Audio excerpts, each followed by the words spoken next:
Հայաստանը պետական մակարդակով միջազգային քննարկումներ չի սկսի հայկական ամենամեծ երկրորդ եկեղեցին Ստեփանակերտի մայր տաճարը ոչնչացնելու հարցով հայտարարել է վարչապետ Նիկոլ Փաշինյանը։ Երաշխավորված իրական խաղաղություն է խոստանում ամենամեծ ընդդիմադիր ուժի ղեկավարը։ Սամվել Կարապետյանը հրապարակել է երկրորդ տեսաուղերձը Ուժեղ Հայաստան կուսակցության նախագահի պաշտոնում։ Սերժ Սարգսյանը իր հրաժարականից 8 տարի անց եւ խորհրդարանական ընտրություններից առաջ նոր մեկնաբանություն է տվել թեւավոր դարձած իր հայտնի արտահայտությանը։ Նիկոլ Փաշինյանը ճիշտ էր, ես սխալվեցի։ Իրանի շահի որդուն փողոցում ներկել են կարմիր հեղուկով, նրան չի ընդունել Գերմանիայի իշխանությունը։ Երևանում ժամը 19 բարի երեկո եւ բարի գալուս 21 TV սիրելի հայրենակիցներ, ուղիղ եթերում ձեր սիրելի հաղորդումն է, իրականում ու պարզ։ Տաղավարում են Դավիթ Գենջոյանը եւ Տարոն Կոխլիկյանը։ Ողջույն հարգելի հեռուստադիտողներ։ Նախքան անոնսված թեմաներին անդրադառնալը հիշեցնեմ, որ մեզ նաեւ ուղիղ եթերում կարող եք դիտել 21 TV News-ի YouTube-յան ալիքում, 21 TV Facebook-յան պաշտոնական էջում, ինչպես նաեւ կարող եք հետևել մեր մյուս հարթակներին, որպեսզի լինենք կապի մեջ։ Շրջահայացություն է պետք Հայաստանի քաղաքացիներին ըստ Նիկոլ Փաշինյանի, որպեսզի հնարավորինս արագ կարողանան մոռանալ ադրբեջանցիների հին ու նոր վայրագությունները։ Ըստ էության մեր կառավարության ղեկավարը այսօր հենց այս ուղերձն էր փորձում հասցնել քաղաքացիներին։ Ըստ Նիկոլ Փաշինյանի Հայաստանը պետական մակարդակով որևէ քայլ չի անի հայկական երկրորդ ամենամեծ եկեղեցին Ստեփանակերտի մայր տաճարը ոչնչացնելու ադրբեջանցիների գործողության դեմ։ Լսենք։ Այս թեմաների նկատմամբ առավել եւս հիմա պետք է լինել շրջահայաց։ Երկրորդ ամենամեծ հայկական եկեղեցին Ստեփանակերտի մայր տաճարը ոչնչացնելու ադրբեջանական վայրագությանը շրջահայացությամբ է պետք պատասխանել, կարծում է Հայաստանի վարչապետը։ Այս թեմաների նկատմամբ առավել եւս հիմա պետք է լինել շրջահայաց, որովհետեւ նման թեմաները երկսայրի սուր են, կնայենք, կվերլուծենք։ Ես չեմ կարծում, թե մենք մեր նախորդ փորձը հաշվի առնելով դա կդարձնենք միջազգային քննարկումների առարկա պետական մակարդակով։ Գնդակալվել են հայ գերիներ, խոշտանգվել են եւ դաժանաբար սպանվել են հայ կանայք։ Հայաստանի ինքնիշխան տարածքում Ադրբեջանի ռազմական հանցագործությունների, զինվորների, կանանց գնդակահարելու փաստերի հետևից գնալու, մեղավորներին պատժելու իրավունքի մասին էլ Նիկոլ Փաշինյանը ըստ էության հորդորում է մոռանալ։ Արդյոք դուք պատրաստ եք հրապարակայնորեն հանձնարարություն ստանձնել աջակցելու Հայաստանի Հանրապետության տարածքում կատարված պատերազմական հանցագործությունների պատժմանը, նույնիսկ եթե դա վերաբերի ադրբեջանական ռազմական եւ քաղաքական էլիտային։ Այդ թեմաներին ես ընդհանրապես ինքս ինձ համար պինդ որոշել եմ, որ այդ թեմաներին ես անդրադառնալու եմ մաքսիմալ շիտակությամբ, մաքսիմալ։ Եվ ինչպես նախորդ հարցինի պատասխան ասացի, այդ ամեն ինչի երկսայրի սուրը, այդ խոսույթները գոյություն ունեն եւ փաստերը իմիջայլոց, փաստերը, որ մեկը դա չի շղթում, բայց մենք պետք է հասկանանք ինչի մասին ենք խոսում։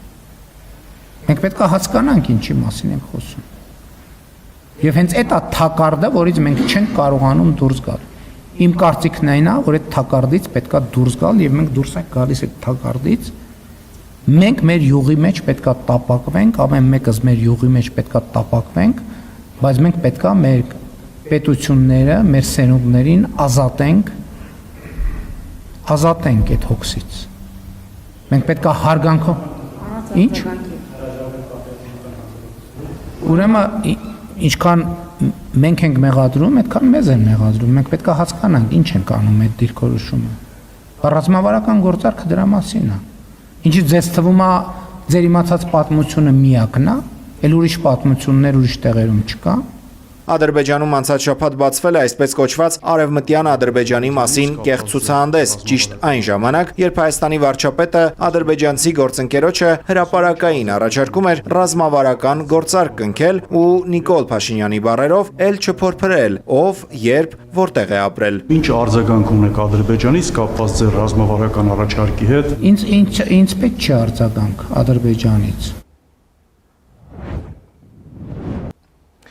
Չտեսնելը, չլսելը, չխոսելը հարցի լուծում չէ բնականաբար իսկ վախը ամենամեծ մեղքերից մեկը։ Անընդհատ ասել է, որ եթե մենք այսինչ բանը խոսենք, այսինչ բանի մասին արտահայտվենք միջազգային հարթակներում կամ մեր տեղական հարթակներում եւ այդ պատճառով Ադրբեջանը այսինչ գործողությունը կանի կամ այսինչն էլ ինքը առաջ կքաշի, սա Ադրբեջանի հետ խաղաղության տանող ճանապարհը չէ, սա մեզ հնազանդվելու պատրաստակամությունը մեր ցույց տվող ճանապարհ է, ինձ թվում է։ Շատ ճիշտ է Տարոն, քանի որ ստեղծել իլյուզիա, որ ամեն բան նորմալ է, թաքնվել այդ խնդիրներից, դա լուծում չէ խնդրի, քանի որ այդ կուտակված խնդիրները թեկուզ եթե ոչ այս տարի կամ եկող տարի 10 տարուց հաստատ ավելի մեծ մասշտաբի էլի գալու են եւ մեր արժեվ ծառանան։ Կարծում եմ այսպես այս հայտարարությունները շատ կարճաժամկետ խնդիրներ լուծելու համար են, թվացյալ խաղաղություն ունենալը, այսինքն համաձայնել ցանկացած հակառակորդ կամ հարևան երկրի պահանջներին, դա խնդրի լուծում չէ եւ եթե մենք չենք անում այդ ամենը, ինչպես նշում է երկրի ղեկավարը, Ադրբեջանը չի դադարում իր այդ խոսույթը 3 կամ 2 օր առաջ մեջլիսի պատգամավորներից հայտարարել էր, որ նրանք ակնկալում էին, որ Հայաստանը ներողություն կխնդրի Արցախի տարածքում կատարած ադրբեջանական հետքի վերացման կամ նույնիսկ Հայաստանի տարածքում նրանք ասում են, որ մենք իբրև թե ներկայացնում ենք ադրբեջանական այդ հետքը որպես իրանական եւ դա ուղղակի նրանք ակնկալում էին ներողություն մեզնից նման արարքների համար, որը շատ զարմանալի է, որովհետեւ բոլորն էլ նույնիսկ Իրանն էլ գիտի, թե ում է պատկանել, որովհետեւ գտնվում է անմիջական հենց Իրանի վերահսկողության, այսինքն նրանք են մշակութային կերպով դրա պահպանում, նրանք են վերակառուցման համար գումարներ ծախսում, այսինքն դա իրանական անկախտելի հետք է, որը բոլորս էլ գիտենք։ Բացի դատապարտումները, բացի այս հայտարարությունների վտանգավորությունը, մեկ այլ ավելի վտանգավոր մի բան կա, որ տեղի է ունենում, ինչպես ասում են, գետնի վրա։ Դա այն է, որ մենք ուղղակի մեր այս կեցվածքով, այս պահվածքով կանաչ լույս ենք տալիս Ադրբեջանին օկուպացված Արցախի տարածքում անհետևանք ոչնչացնել հայկական ցանկացած հետք, լինի դա ամենամեծ հայկական երկրորդ եկեղեցին, թե ամենափոքր մատուռը կամ խաչքարը եւ այդպիսով եթե այսպես շարունակվի, ապա 2 տասնամյակ հետո մենք պարզապես աշխարհին ապացուցելու համար, որ մենք եղել ենք Արցախում հազարամյակներ շարունակ եւ դա հայկական հող է եղել հազարամյակներ շարունակ, մենք ուղղակի ապացուցելու ոչինչ չենք ունենա եւ սերունդ կփոխվի աշխարհում, նոր առաջնորդներ կգան, ովքեր այդ հիշողությունը պատմական գուցե այնպիսինը չի լինի, ինչպիսին որ հիմա կա, եւ մենք ուղղակի լուսանկարներից, փաստերից բացի գրեթե ոչինչ չենք ունենա գետնի վրա, որ կարողանանք ցույց տալ, մտցնել աշխարհի աչքը, որ մենք այդտեղ եղել ենք դարերով ու դա մեր հայկական հողն է։ Կարծես է պատմությունը միայն մեր հանդեպ կրկնվում, որովհետև Նախիջևանում էլ տեսանք այդ նույն իրադարձությունները եւ Հեյդար Ալիևը հայտարարել էր, որ իր լավագույն հաջողությունը դա Նախիջևանի հայաթափումն է, ինչպես տեսնում եք իր որդին շարունակում է արդեն Արցախի հարցում այդ ամենը, որը հաջողվել է դեռ եւ մշակութային էլ երբ որ կարողանում են անարգել կատարել այդ գործողությունները եւ որևէ մեղադրանք չի լինում, դա կանաչ լույս է, որ կարող են շարունակել նույն տեմպով եւ շարունակել ոչնչացնել ամեն բան, որը կապ ունի հայերի հետ կամ հայկականության հետ։ Եվ արդարացումները, որ եթե խոսենք պատերազմ կլինի, եթե խոսենք ինչ որ գործողություններ կլինեն, այդպես երկար ապրել եւ երկար դիմանալ որպես պետություն համաձայնիր, որ դժվար է պատկերացնել աշխարհում մի այդպիսի պետություն, ով ամբողջությամբ սպառել է պարպել է իր ինքնապաշտպանվելու հնարավորությունները եւ ամբողջությամբ այսպես տրվել հակառակորդի կմահաճույքին եւ նա ինչպես կամենա նրա կամքը ինչպես թամամի, այդպես էլ այդ պետությունը, այդ ժողովուրդը կշարժվեն առաջ կգնան կամ կվերանան կամ չեն լինի կամ կլինեն, այսինքն ամեն ինչ թողել հակառակորդին եւ ասել, որ մենք կառուցում ենք այսպես խաղաղություն, ես այդպիսի խաղաղության մի փոքր դժվար եմ հավատում։ Կարծես թե պրագմատիզմը մենք շփոթում ենք հենց այդ փափուկ բարձնելու հետ, որովհետև եթե պրագմատիզմ լիներ, մենք կտեսնեինք հստակ ճանապարհ, թե ինչպես ենք տեսնում մեր առհասարակ ապագան, ոչ թե ընթացքում ինչպես է տեղի ունենում։ Պատերազմը պարտվելուց հետո հաճախ լինում է, որ քաղաքական ուժը փոխում է իր առհասարակ խոսույթը եւ քաղաքականությունը եւ եթե մենք տեսնենք պրագմատիզմ, այդտեղ մենք կտեսնենք հստակ քայլեր, որ ոչ թե այս պահին օրինակ Միացյալ Նահանգներն է մեզ միջնորդ, այն պահին կարող է լինել Ռուսաստանը, չկա հստակ տեսլական թե ինչպես ենք տեսնում ենք այդ խաղաղությունը, դա բերելու է այո ավելի մեծ խնդիրների, որովհետեւ ներքաղաքական դաշտում էլ բավական բարդ է լինելու որևէ աշխուժություն մարդկանց կողմից տեսել կամ ակնկալել, որովհետեւ մարդիկ արդեն ապրում են հաջորդ օրով, ուղղակի չեն ցանկանում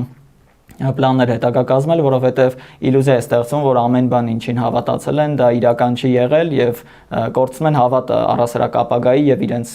նկատմամբ։ Եվ գիտես Դավիթ, մենք այս տաղավարում էլ խոսել ենք, դու ինքդ նկատեցիր դա, որ նախընտրական Հայաստանի հասցեին, երբ Ալիևը վերջին շրջանում հայտարարություններ է անում, ավելի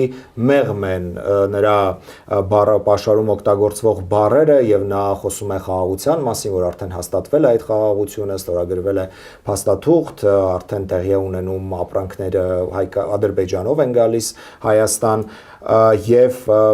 Միևնույն ժամանակ անգամ այս դեպքում Ալիևը չի հրաժարվում իր այն հռետորաբանությունից, որը նա ունի մեծ հաշվով եւ նա այո ոչ շատ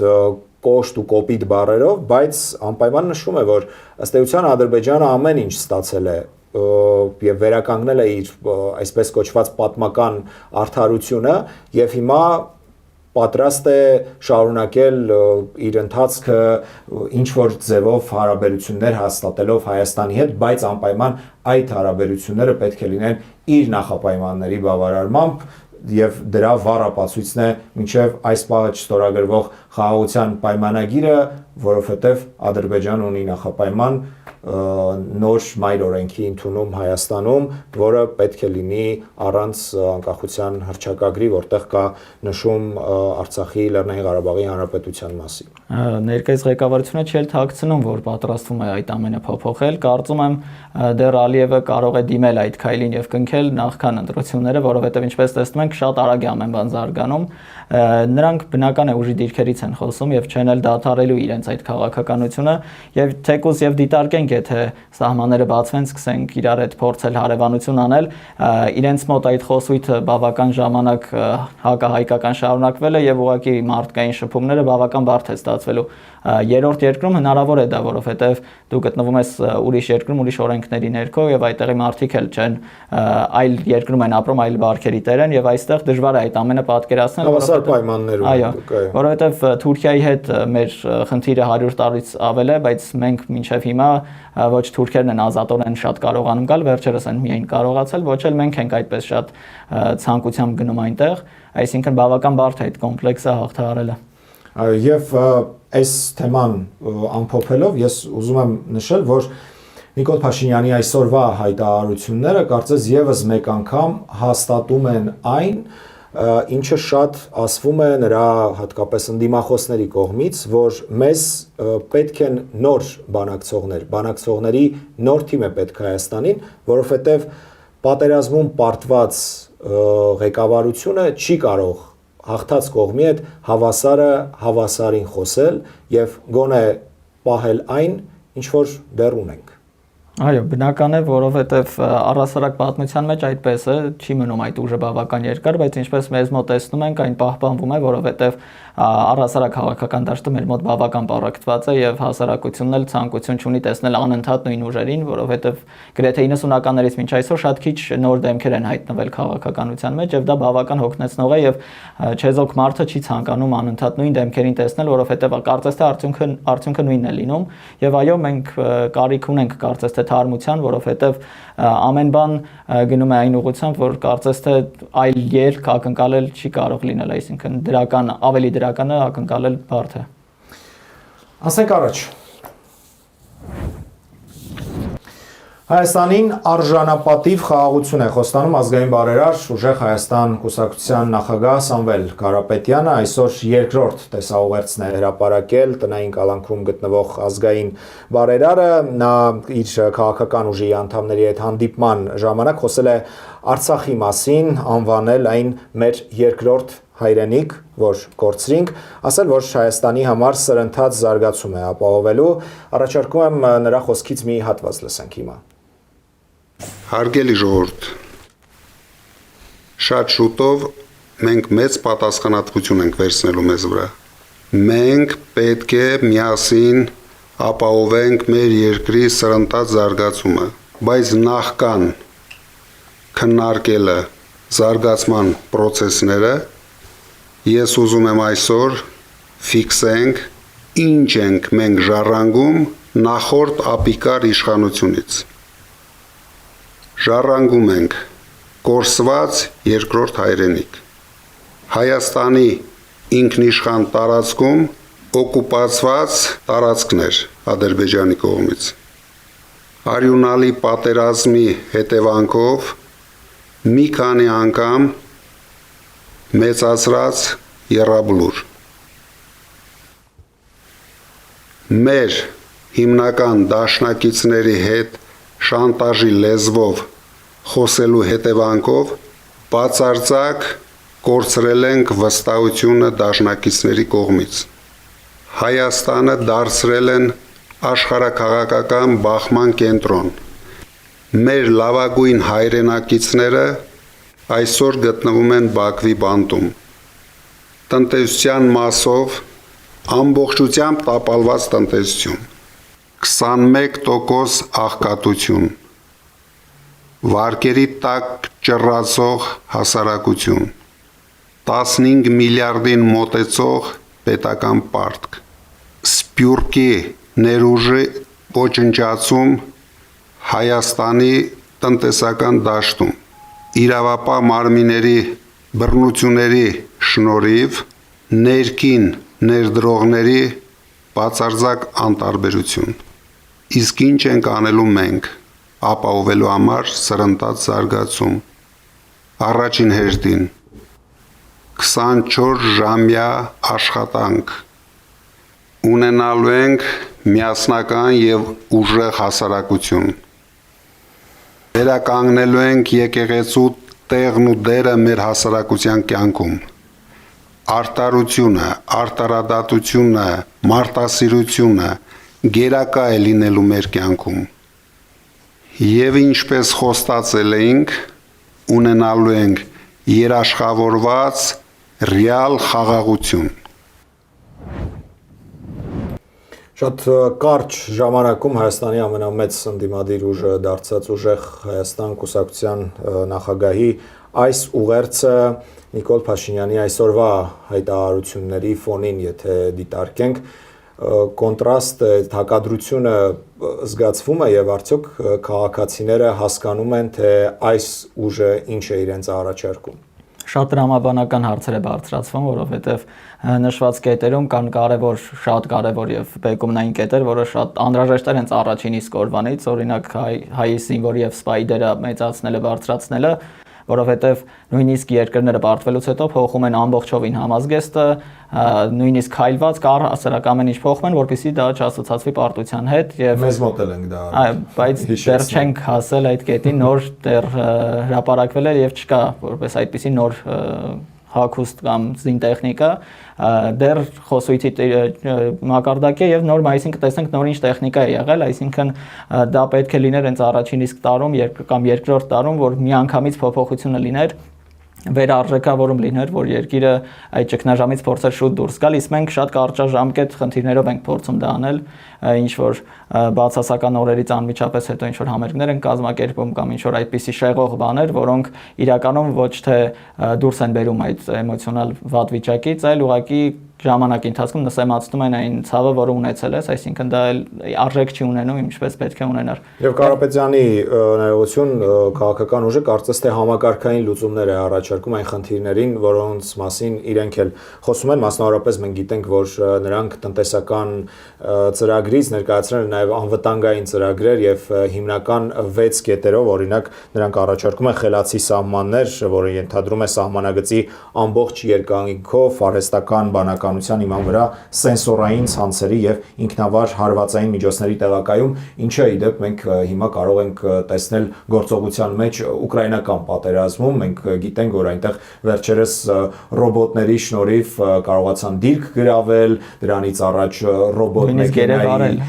մեքենայի շնորհիվ այո կարողացան զինվորներ գերեվարել եւ բերել այս սահմանի այս կողմ, այսինքն դրանք բաներ են, որոնք իրականում մեզ պետք են իսկապես ունենալու անվտանգություն եւ այսպես կոչված երաշխավորված խաղաղություն, նաեւ առաջարկում է ուժեղ Հայաստանը, որ կստեղծի ռազմական հետախուզության եւ կանխատեսման համակարգ, սպառնալիքները վաղ փուլում հայտնաբերելու նպատակով, նաեւ մենք գիտենք, որ իրենց այս անվտանգային համակարգը կազմելիս երկու միջազգային մակարդակի մասնագետների են ներգրավել, մեկը իսրայելցի զինվորական է, մյուսը հույն, գիտենք, որ իսրայելցի զինվորականը մասնավորապես իսրայելական այդ հայտնի երկաթե գմբեթի ուրեմն ստեղծողներից, համակարգողներից մեկն է եղել, հիմա նա կարծես թե պաշտոնաթող, եթե չեմ սխալվում, զինվորական է, մյուսը հույն գեներալը, զինվորականը, նա զբաղվում էր հատուկ ջոկատայինների մարտական պատրաստվածության բարձրացման գործով եւ սրանք այն խնդիրներն են, որոնք կարծես թե իրականում այսօր մեր զինուժը ունի, մեր պետությունը ունի եւ դրանց այդ մարտահրավերներին առաջ կանգնելու եւ դրանք իսկապես տեսնելու հնարավորությունը տալիս է քաղաքական այս ուժը, մնում է հասկանալ, թե ինչքան ռեալ է դա իրագործելը այն պայմաններում, ինչում որ կա Հայաստանը, որովհետեւ մինչեւ եթերը մենք խոսում էինք, որ բոլոր իշխանությունները խոստումներով երբ դեռ տեխնացուի կարգավիճակում են, մեծ խոստումներով գալիս են, հետո գալիս են ու տեսնում են, թե իրական իրավիճակը պետական համակարգի ինչպիսին է ու շատ հաճախ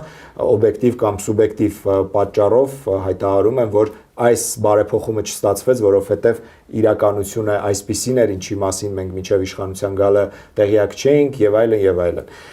ինչքան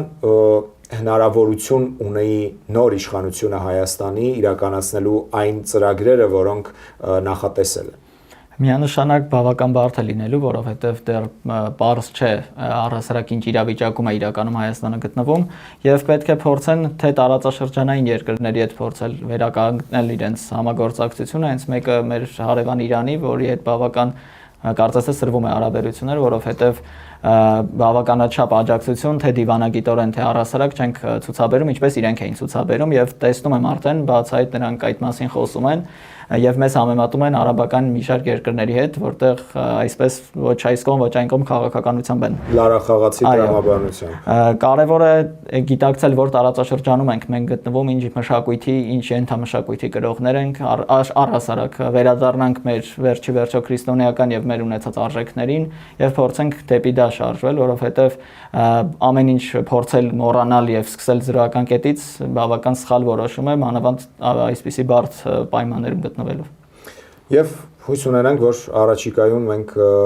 իսկապես այլ իրականություն կունենանք եւ հնարավորություն կունենանք այդ ծրագրերը արդեն քննարկել գործողության մեջ, թե դրանք ինչքանով հնարավոր է ռեալիզացնել, իրականություն դարձնել։ Անցնենք հաջորդ թեմային։ Այսօր լրանում է Սերժ Սարգսյանի վարչապետի պաշտոնից հրաժարական տալու 8-րդ տարին եւ Հանրապետության երկրորդ նախագահը 2019-ի ապրիլյան իրադարձությունների մասին չխոսելու իր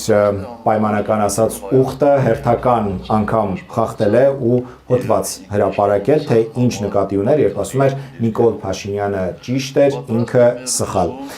Հետաքրքրական է, որ Սերժ Սարգսյանը այս թեմայով մի հոդված էլ 2021-ի խորհրդարանական ընտրությունների ժամանակ էր հրապարակել եւ ստացվում է, որ 5 տարի անց դեռ այս արտահայտության ու այս թեմայի մասին ասելիք ունի։ Սերժ Սարգսյանը, եթե 2021-ին նա իր թվավոր դարձած հայտարարությունը բացատրում էր հետևյալ կերպ, մեջբերեմ, Նիկոլ Փաշինյանը ճիշտ էր, երբ ասում էր, որ ինքը ամեն գնով պետք է հասնի իշխանության, ես սխալվեցի կարծելով, որ նրա համար թանկ է յուրաքանչյուր քաղաքացու կյանք, այս անգամ Սերժ Սարգսյանը հայտարարել է, որ Նիկոլը ճիշտ էր, քանի որ նա պատրաստ էր գնալ մինչև վերջ եւ չուներ ոչ մի կարմիր գիծ, իսկ ինքը սխալվեց, կարծելով, թե կարողանալու է ժողովրդին բացատրել, որ բանակցային բարդ իրավիճակում իր հեռանալը հանգեցնելու է աղետի։ Նիկոլը ճիշտ էր, ես չկարողացա բացատրել, իսկ նա կարողացավ խաբել մեր ժողովրդին։ Ես չկարողացա ժողովրդին բացատրել, որովհետև ժողովուրդը չէր ցանկանում լսել։ Ես սխալ էի լինելով ճիշտ, ասել է Սերժ Սարգսյանը իր հայտարարությունում։ Ճիշտ ասած, երբ կարդում էի այս հոդվածը, ինձ մոտ անընդհատ տպավորություն է, որ Սերժ Սարգսյանը փորձում է արդարանալ, թե նախորդ հոդվածում, թե հիմա փորձում է արդարանալ այն իրավիճակի համար, որում հայտնվել է Հայաստանը, այլ չենք խոսում Արցախի մասին, իր ծննդավայրի մասին, որը օկուպացված է։ Եվ երբ նա ասում է, որ ինքը չկարողացավ դեռ 2018-ին եւ դրանից գուցե առաջ բացատրել Հայաստանի քաղաքացիներին, որ Արցախյան բանակցություններում շատ լարված իրավիճակ է ստեղծվել եւ եթե փոխվի բանակցողը, գլխավոր բանակցողը, այսինքն երկրի ղեկավարը, աղետի կհանգենք, ես մտովի հետ գնացի 2018 թվական, 17 թվական, 16 թվական, ես ինքս այդ ժամանակ ակտիվ լրագրությամբ էի զբաղվում ու ճիշտ ասած չհիշեցի այնպիսի մի հանրային մեծ հնչեղություն ունեցող միջոցառում, բացի Սերժ Սարգսյանի ավանդական ասուլիսներից, ազգային ժողովում ելույթից, որտեղ նա իսկապես պարզ լեզվով քաղաքացիներին հավաքի, թեկուզ մի մեծ հրապարակում կամ մի մեծ ստադիոնում եւ բառացի ասի, որ հարգելի եւ շատ սիրելի քաղաքացիներ, Արցախյան բանակցություններում ստեղծվել է այսպիսի իրավիճակ եւ ներկայացնի այդ իրավիճակը, որն է պարզաբանի թե ինչու իր հեռանալը ամբողջությամբ կքանդի այդ բանակցային ճարտարապետությունը, որը այդ ժամանակ ըստ նրա գոյություն ուներ, եւ ինչու չպետք է տեղի ունենան Հայաստանում որևէ քաղաքական իրադարձություններ հեղափոխության, իշխանափոխության տեսքով։ Այո, որովհետև ղեկավարները ունեն իրենց մեղքի բաժինը, եթե դու փոխանցում ես չլուծված հարց եւ չունես բավական լծակներ, որպեսզի փոխանցես, որ բանակցությունները շարունակվեն ինչպես դու ես նախատեսել, ուրեմն կրում ես այդ մեղքի բաժինը, կարծես թե Սերժ Սարգսյանի մոտ այդ զգացումը կա, որովհետև ինչպես գիտենք, նա մասնակցել է թե գործողություններին, թե առհասարակ մեծ դեր է ունեցել, սակայն այո, այդ չկարողանալ բացատրելը եւ բավարար փորձ չանելը բավական կարեւոր է, որովհետեւ հենց այդ պատճառով ենք մենք հայտնվել իրադարձության մեջ, որտեղ պարզվել է, որ առհասարակ իրականությունը այլ է եւ մինչեւ հիմա խեղաթյուրվում է, որ ինչպես ցանկանում են, այնպես էլ կարողանում են մատուցել եւ հետաքրքիր է, որ ամեն ընտրություններից առաջ այս հայտարարությունները լինում եւ ամեն անգամ ավելի բարձաբանվում է այդ կարճ ասված նախադասությունը, չգիտեմ ինչ գլխավոր նպատակը որն է, ինչ նպատակ է դա հետապնդում, բայց մեղադրանքները, որ այդ ուժը համագործակցում են դիմության հետ, կարծես թե այդքան էլ չի համընկնում, որովհետև ամեն անգամ կարծես թե օգնում է իշխող ղեկավարությանը այդ իր հայտարարությունները։ Եվ գիտես, ես հավատում եմ Սերժ Սարգսյանի անկեղծ մղմանը, ինչ որ նա գրել է իր հոդվածում, որ իսկապես ինքը կարծում էր, որ ինքն այն մարդը, ով ցանկանում է խաղաղ ճանապարհով լուծել այդ հակամարտությունը, որը արդեն շարունակվում էր 3 տասնամյակ եւ բավականին շատ զոհեր էինք ունեցել դրա համար, որովհետեւ Սերժ Սարգսյանն էլ այդ հաղթանակի կերտողներից մեկն էր, նա մի մարդ էր, ով իր երիտասարդ ամենաակտիվ տարիները նվիրել է այդ պատերազմին, անցել է այդ պատերազմի բովով եւ այդ հաղթանակի կերտողներից մեկն է, ոչ մեկ չի կարող կասկածի տակ դնել այս փաստը, բայց միևնույն ժամանակ, երբ երկրի ղեկավարը փորձում է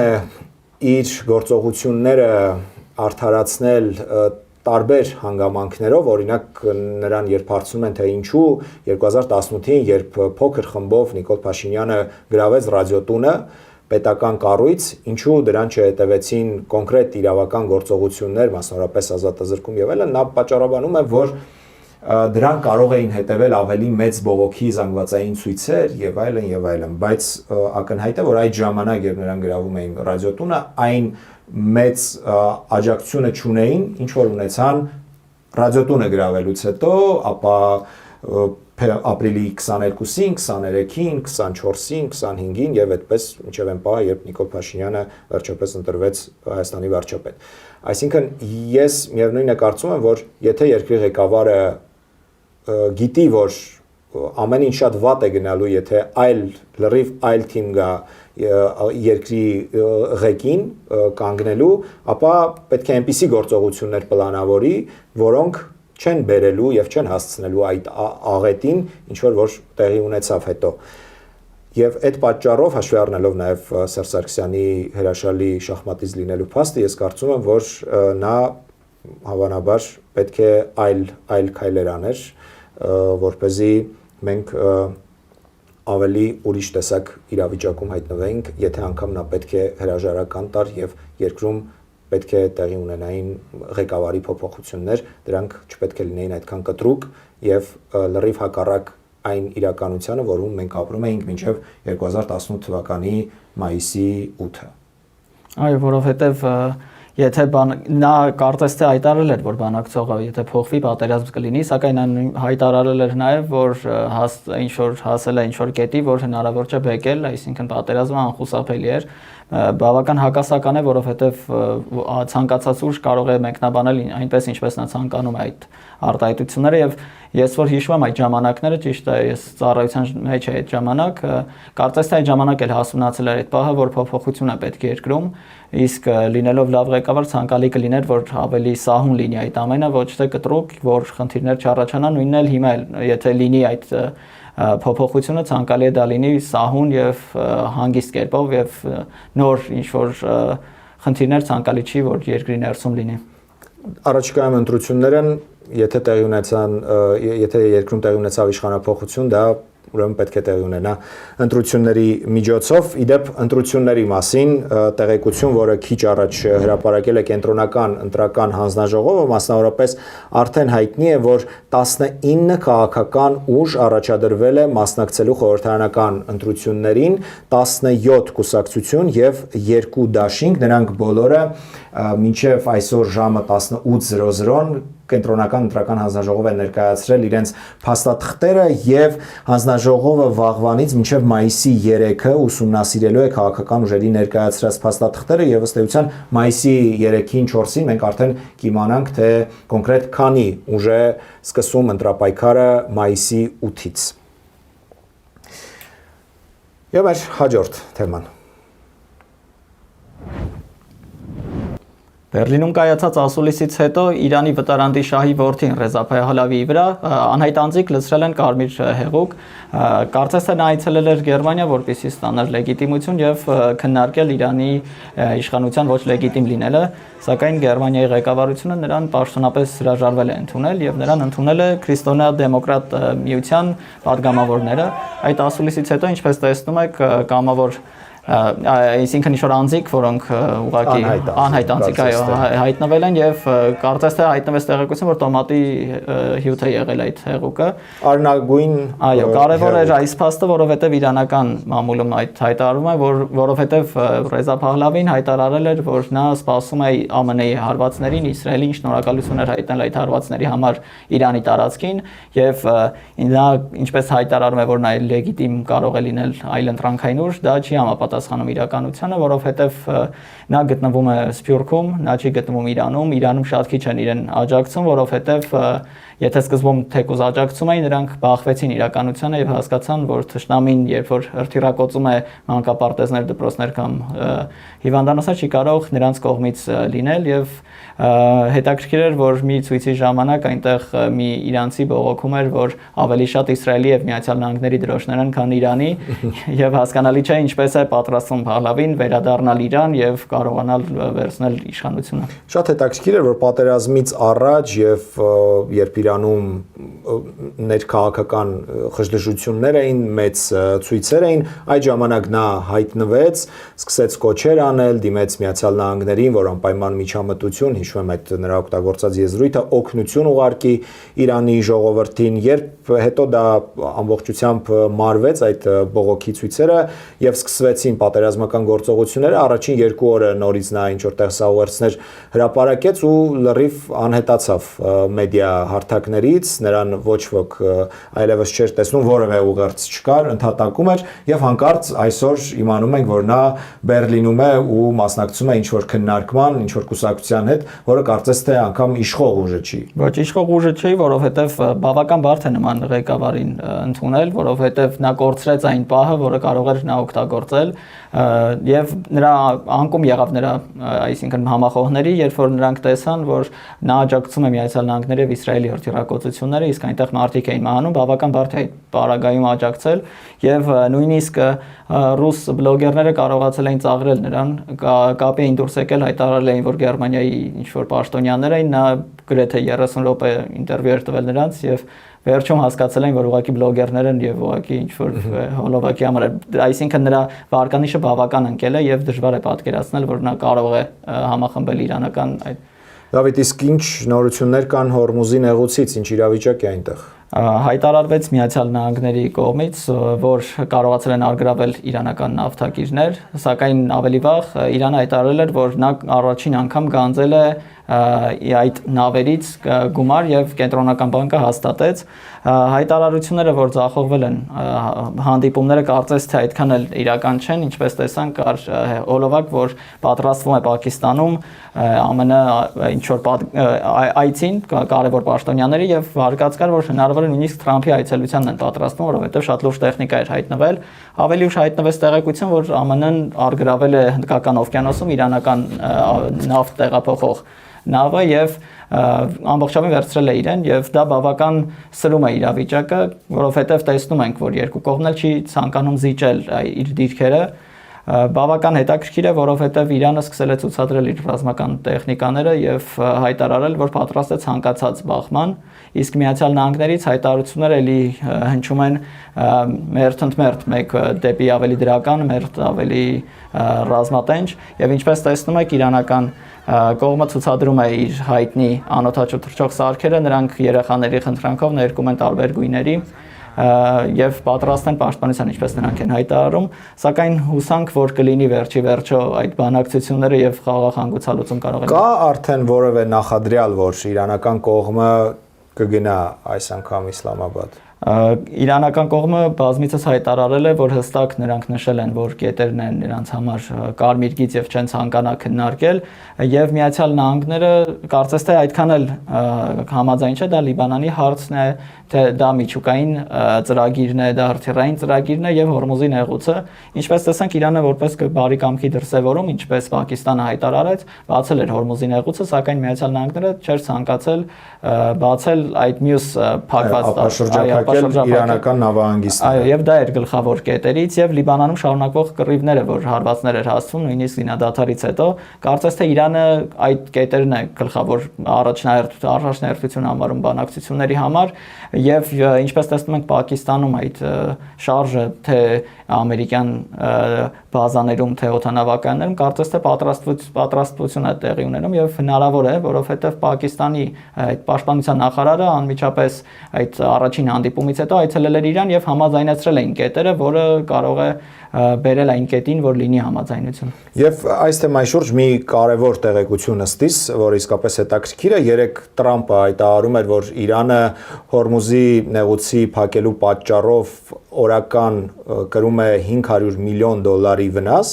այսօր իրանական կողմը հայտարարեց, որ նրանք առաջին գումարներն են ստացել Հորմուզի նեղուցով անցնող նավերից։ Այո, որովհետև այդ պարագան շատ հետաքրքիր է, երկու կողմն էլ հայտարարում են մեր հաջողությունների մասին, ինչպես տեսնում ենք Իրանին հաջողվել է փակել Հորմուզի նեղուցը եւ կարողանալ ստանալ գումարներ։ Թրամփը վերջերս ժամեր առաջ հայտարարեց, որ ցանկացած նույնիսկ ամենափոքր նավը պետք է հրթիռակոծել եւ պայթեցնել, որոնք ցանկանում են ականներ տեղադրել Հորմուզի նեղուցում, այդ կերպ նա ցանկանում է վերահսկողությունը եւ իր կողմ քաշել, որպեսզի կարողանա նայել այնտեղ խաղացող լինել, ինչպես գիտենք, ավելի վաղ հայտարարվել էր, որ երկուսն էլ նա ցանկություն էր հայտնել, որ Իրանն ու ԱՄՆ-ն կառավարեն Հորմուզի նեղուցը, կարծես թե նա որպես լավ բիզնեսմեն ցանկանում է շահույթ այդտեղ էլ ստանալ։ Ըստ էության դարձել է այնպես, որ չհաշված Լիբանանը, որտեղ կարծես թե շարունակվում են այնուամենայնիվ ռազմական գործողությունները եւ նոր զոհերի մասին ենք ցավոք լսում, այդ թվում նաեւ մեր գործընկեր արտասահմանցի լրագրողների զոհվելու մասին տեղեկություններ ենք ստանում բարբերաբար։ Կարծես թե պատերազմը իրանական կողմում ավարտվել է, բայց հիմա Մերձավոր Արևելքում նյարդերի պատերազմ է սկսվել եւ ով ինչքան կարող է դիմանալ այս իրավիճակում եւ երեք էլ խոսում ենք, որ Իրանը հաշվի առնելով սանկցիաների երկար ժամանակ, երկար շրջանում ապրելու փաստը երևի թե ամենաամուր նյարդերը ունի Իրանի ղեկավարությունը։ Այո, որովհետև բարդ է 79 թվից սկսած լինել այդ պատժամիջոցների ներքո եւ երազել ինչ-որ լավ բաների մասին։ Շնորհակալություն, հարգելի հեռուստադիտողներ, շնորհակալություն ուշադրության համար, շարունակեք հետևել 21 TV News-ի աշխատանքին ամեն ժամ, առավոտյան ժամը 8-ից մինչև գիշերը ժամը 1-ը մենք ներկայացնում ենք թարմ տեղեկատվություն, իսկ մենք կհանդիպենք վաղը 19:00 ուղիղ եթերում։ Ցտեսություն։ Մինչ նոր հանդիպում։